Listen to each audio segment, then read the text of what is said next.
এইবার হচ্ছে আরেকটা টপিক, ক্রায়ো সার্জারি। কি বললাম? Cryo surgery.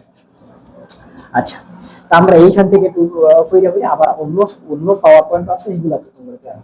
ক্রায়ো সার্জারি এই যে দাও, এটা শিখতে পেতে হয়।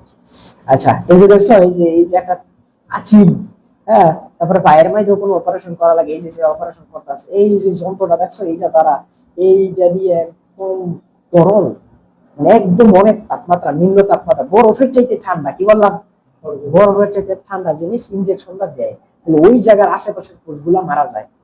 আশেপাশের কোষগুলা মারা গেলে ওইটার দ্বারা, ধরো ক্যান্সারের কোষ কি ভালো না খারাপ? খারাপ। তো ক্যান্সার এটা এখনো কতটুকু উন্নত হয়নি, টিউমারে করা যায়, আচিলে করা যায়, ক্যান্সার করতে পারলে ভালো, ভবিষ্যতে হইলে খুবই ভালো। তো ক্রাই সার্জারি করা করে কি, ওই জায়গায় ইনজেকশন দিয়া, তরল দিয়ে ওইখানে আশেপাশের কোষগুলো মেরে দেয়, মানে যেগুলো খারাপ কোষ এটি মারে, ভালো কোষের ক্ষতি হয় না। হ্যাঁ।